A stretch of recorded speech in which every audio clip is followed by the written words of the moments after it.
E já estamos de volta com o seu programa, o Vida e Saúde, sempre abordando temas, trazendo grandes médicos especialistas e contando sempre com a sua participação, sua interatividade.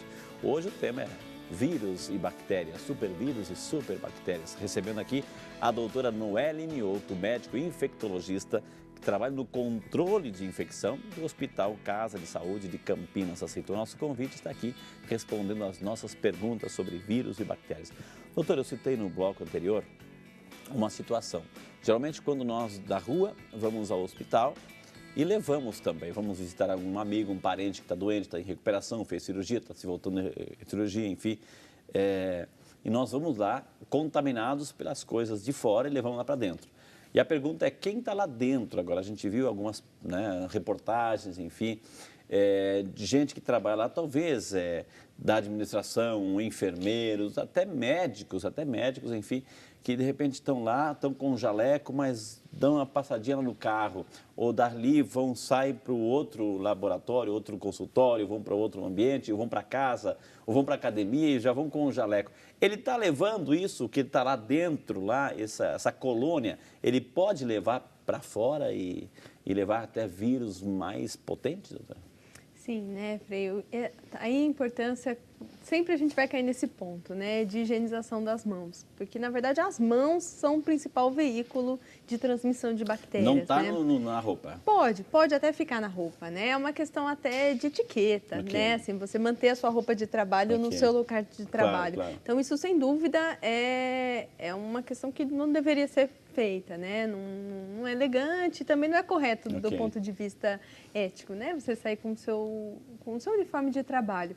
Mas as mãos, principalmente, são o principal veículo, né? Então, os profissionais da saúde são os principais transmissores de infecção, né? Na medida que se essa higiene das mãos não for correta. Porque eles lidam com isso? Lidam. Então, o tempo todo em contato físico direto com aqueles doentes que são colonizados por bactérias, né? Eles podem ter elas na superfície, só vivenciando com eles sem causar nenhuma infecção, ou eles podem ter alguma doença por essas bactérias mesmo, né, e estarem infectados. Enfim, os profissionais da saúde, se não fizerem uma adequada higiene das mãos entre um paciente e o outro, ou, enfim, só de tocar numa superfície próxima do paciente, ele já precisa fazer esse procedimento para não transmitir. A senhora é médica infectologista, se tem alguém que lida diariamente com essas colônias de vírus e bactérias, está aí alguém. Assim, como é que a senhora se protege? Olha, a forma de proteção é exatamente essa, né? Assim, a gente tem vários momentos que a gente tem que fazer a higiene das mãos. Isso pode ser com água e sabão. Luva também ajuda nesse caso? A luva ajuda, no caso, na verdade, ela é um instrumento de proteção pessoal. Por exemplo, se você vai fazer algum procedimento, que você vai entrar em contato com secreção, com sangue. Isso, senhora, para não se contaminar com aquela gama. Sim, para não se contaminar com aqueles germes, né? Então, a gente usa a luva. Ou no caso de pacientes que estão em precaução de contato, que é um tipo de isolamento que é feito no hospital, porque eles têm alguma bactéria resistente, né? Então, os profissionais usam, né, aventais especiais e luvas para evitar a transmissão dessa bactéria para outros pacientes, né? Na realidade, isso é feito. Doutora, mais uma pergunta chegando aqui, a nossa amiga Joana Madalena Vieira Francisco. Dona Joana, um beijo para a senhora. Obrigado por estar conosco, dona Joana. Tenho muita pneumonia repetida, diz ela, e os antibióticos quase já não me fazem efeito. O porquê dessa repetição de tantas pneumonias? É a nossa amiga Joana Madalena, de Barueri, São Paulo, que está mandando um abraço e parabenizando pelo programa. Então, muita pneumonia, repete o antibiótico. O corpo já se acostumou, doutora? Como é que é? É Joana, tá joia, Joana. Realmente, assim, o importante é perceber exatamente a sua pergunta, foi bem pertinente, porque qual é a causa de ter tantas pneumonias, né? Assim, são todas por bactérias, são todas pneumonias, tem vírus aí no meio, né? Na realidade, assim, realmente existe o potencial de resistência de seleção de bactérias quando é utilizado sempre o mesmo antibiótico, ou um antibiótico por muito tempo, ou sempre utilizando antibióticos. Isso pode acontecer. Mas, assim, eu acho que no caso da senhora, o mais interessante seria procurar mesmo um médico especialista, um infectologista, ou um pneumologista, para investigar se a senhora não tem algum problema estrutural no seu pulmão, né? Ou alguma deficiência de imunidade, ou até para investigar, para caracterizar se isso realmente são pneumonias. Eu acho que isso é o mais importante, descobrir a causa disso. Doutora, tem gente perguntando se verrugas, né? Se verrugas, o significado de verrugas é a colônia de vírus concentradas aí. Na verdade, não é bem isso, né? As verrugas são virais, né? Na verdade, os vírus podem causar verrugas, né? Mas os vírus se comportam diferentes. As bactérias formam colônias, né? Elas se juntam e formam colonias. Os vírus já não, eles se agrupam de forma diferente, eles são mais individualizados, vamos dizer. E a verrugas, o que é? Elas são causadas por vírus, né? Podem ser causadas por vírus, sim, isso com certeza. Mas não são uma colônia, como as bactérias fazem, isso é diferente. Vamos mais uma vez às ruas, o povo está interessado, o povo está curioso, quer saber um pouquinho mais sobre vírus e bactérias, como esta pergunta agora.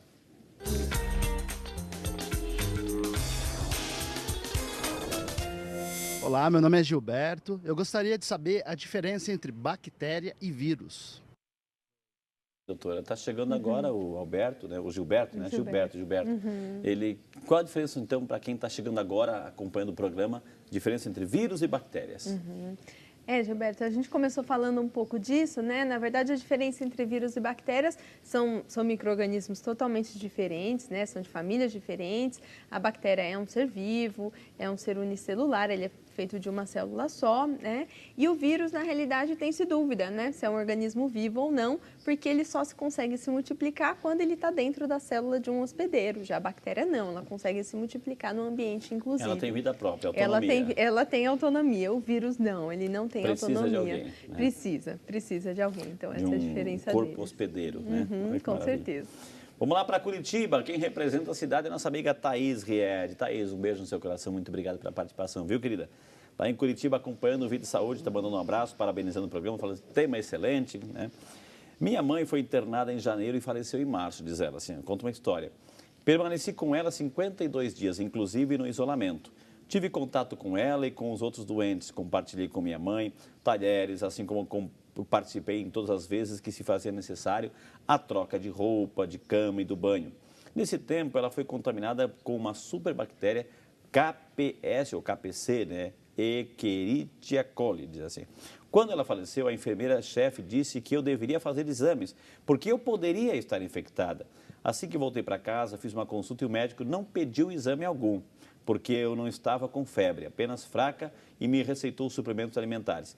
Dia 5 do último, fez 6 meses seu falecimento, mas minha fraqueza continua. Não tenho febre, mas tonturas, fortes dores de cabeça, cansaço e às vezes dificuldades para respirar e formigamento, diz ela. Já me dirigi a um laboratório e perguntei que exames devo fazer, mas o laboratório faz o exame só com requisição do médico. Posso estar infectada com alguma daquelas bactérias mesmo não estando com febre? Parabéns, Felipe, pelo programa. Parabéns, muito obrigado por trazer a doutora Noeli, que está muito nos orientando. Um grande abraço a Thaís Ried, de Curitiba.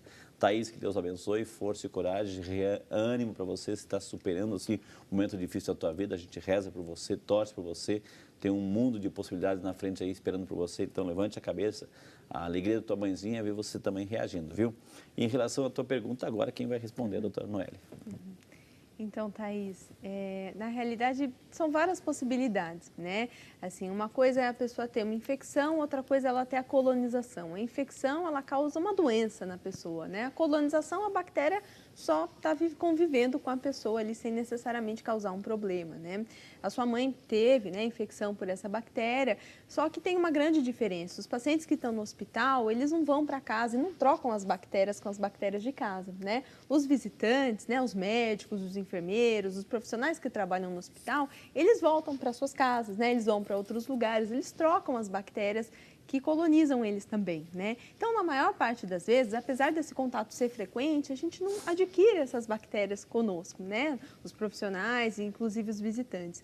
Então, é até pertinente essa questão. Realmente, assim, não só a febre é um sintoma de infecção, tem muitos outros sintomas, né? Até nem dá para a gente citar todos aqui, mas a febre é um sinal importante. Então, o seu médico deve ter triado e deve ter observado se a senhora tem sinais ou não de infecção, né? Para ter tomado essa decisão. Então, eu acho que dá para ficar um pouco mais tranquila quanto a isso. E em relação à fraqueza que ela falou assim, é o próprio processo de isso, na realidade, são sintomas muito inespecíficos, né? Assim, não dá para a gente atribuir necessariamente a uma infecção, né? Eu acho que isso fica difícil dizer, né? Que a mas assim, tenho certeza que Deus tem um projeto maravilhoso na tua vida. Você vai superar tudo isso, com a graça de Deus. Estamos na torcida, viu, querida? Vamos lá para Vargem Grande do Sul, São Paulo. É Ana Flávia Ribeiro. Dona Ana Flávia, Deus abençoe. Um beijo no seu coração. Obrigado por estar conosco. Minha filha tem 9 meses e ficou internada e foi detectada a bactérias Streptococcus pyogenes. Gostaria de saber um pouquinho mais sobre esta bactéria. Ana Flávia, doutora. Ok, tá certo, Ana. O Streptococcus pyogenes, né, é uma bactéria muito comum de causar infecção, né? E apesar de ser uma bactéria comum, ela pode causar uma gama muito grande de infecções, desde infecções leves até infecções graves, né? Ele pode causar amidalite, é um tipo de infecção, pode causar infecção do sangue, né, da corrente sanguínea, pode causar infecção da pele, do tecido debaixo da pele. Então, ela é uma bactéria até relativamente comum de causar infecção em crianças, em adultos, né? E a boa notícia é que ela é bem sensível à maior parte dos antibióticos que a gente usa. Então, não é tão difícil tratá-la, embora em alguns casos possa ser grave. Maravilha. Vamos lá para a cidade de Ibiraiaras, Rio Grande do Sul. Ibiraiaras, Rio Grande do Sul. Quem representa o nosso amigo Florencio Bernardi. Obrigado, Florencio. Deus abençoe o senhor e a sua família. Ele falou assim que Frei, eu sou o Florencio, aquele que torce para aquele time azul, né? Sua bênção, Frei, tudo bem? Gostaria de saber, hoje em dia, com tantos tipos de vírus e bactérias, enfim, doenças, câncer na boca, na garganta e outros tipos mais, aqui no Rio Grande do Sul, temos o costume de tomar chimarrão, né? Tomar chimarrão frio, etc. É perigoso pegar alguma doença tomando chimarrão, né? Porque o costume lá no sul, doutora, não sei se você já viu a cuia, o chimarrãozinho, então eles partilham, né? Como é que é, a bombinha, né? Coloca água quente, enfim, depois tem o chimarrão, a erva lá, e partilham. Primeiro, o calor, a temperatura da bomba pode causar algum tipo de doença e também o fato de partilhar a bomba, uma hora tu toma, partilha para o outro, isso também leva a passar vírus e bactérias um para o outro? Ou o calor mata tudo? Sim.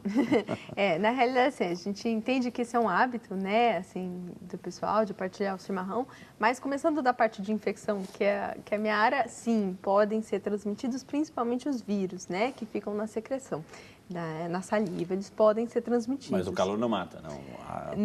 Por estar quente? Não necessariamente, Okay. Não necessariamente. Então, bactérias, na verdade, a boca de todas as pessoas tem bactérias, né? Então, assim, podem ser transmitidas, mas os vírus são os que a gente mais teme, né? Os vírus respiratórios, causam resfriado, causam gripe, esses são os que a gente mais teme. A temperatura do chimarrão, essa não é tanto a minha área, mas é conhecido que o chimarrão muito quente pode até estar relacionado com alguns tipos de câncer, né, de boca. Então, isso de fato também pode ter cuidado, é importante. Olha, você viu o que a doutora falou? A maioria das bocas tem bactérias, né? Há muitas bocas, não só a bactéria, o vírus, tá? Mas tem outras bactérias chamadas fofoca, maledicência, intriga, né? Isso, ciúme, inveja, né? Palavrões, isso também são formas de vírus e bactérias. E aí são de caráteres espirituais que a gente tem que também saber combater isso, viu? Amém? Doutora, aqui, vamos às ruas, tem mais uma pergunta, o povo está interessado aqui hoje.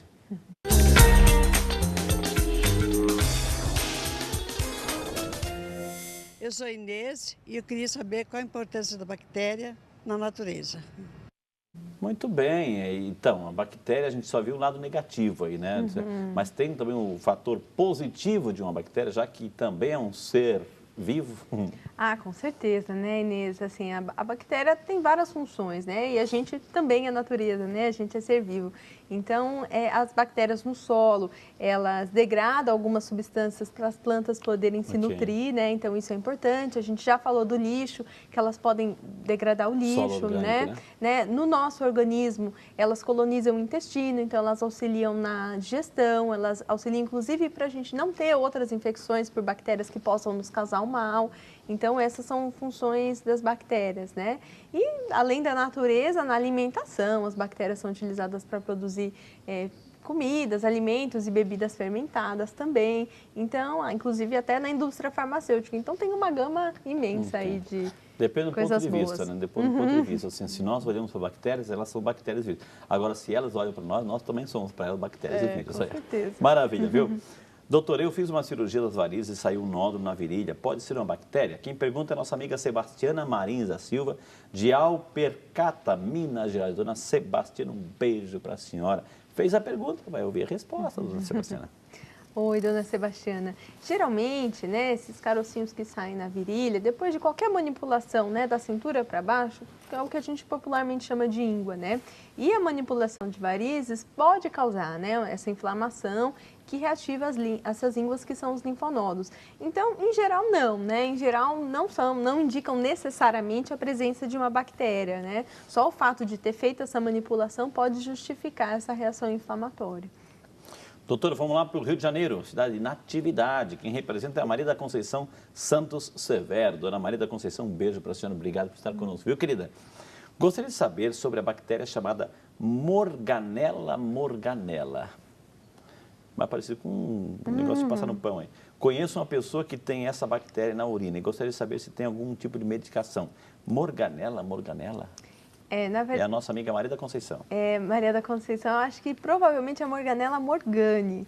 Eu acho que porque os dois nomes são muito parecidos, né? Então, é um tipo de bactéria que a gente chama de bactéria gram-negativa, né? Que a gente costuma dividir entre gram-negativos e gram-positivos. É uma bactéria gram-negativa que pode causar realmente infecção urinária, né? Cistite, infecção da bexiga, às vezes até infecção dos rins, pielonefrite.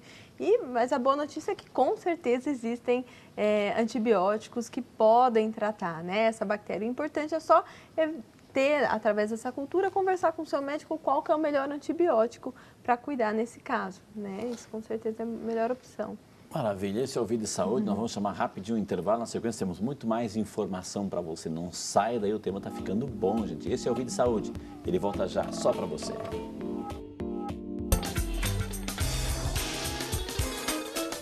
É o ambiente hospitalar.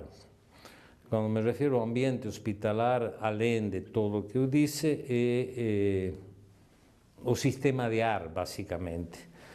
Lembra que o ar é um veículo de contaminação para muitas doenças. Então, existem normas técnicas que regularizam o uso e dão recomendações a que tipo de ambiente, para cada tipo de ambiente, qual é o grau de limpeza ambiental que se necessita. Então, é seguir essas regras. Existem muitos hospitais no país que, pelo tamanho, dizem que não têm condições de seguir as normas técnicas porque são muito custosas. Hoje existem alternativas para todas, até para um pequeno ambiente hospitalar, para uma pequena sala de cirurgia, para uma pequena UTI, para todo existe solução na área ambiental.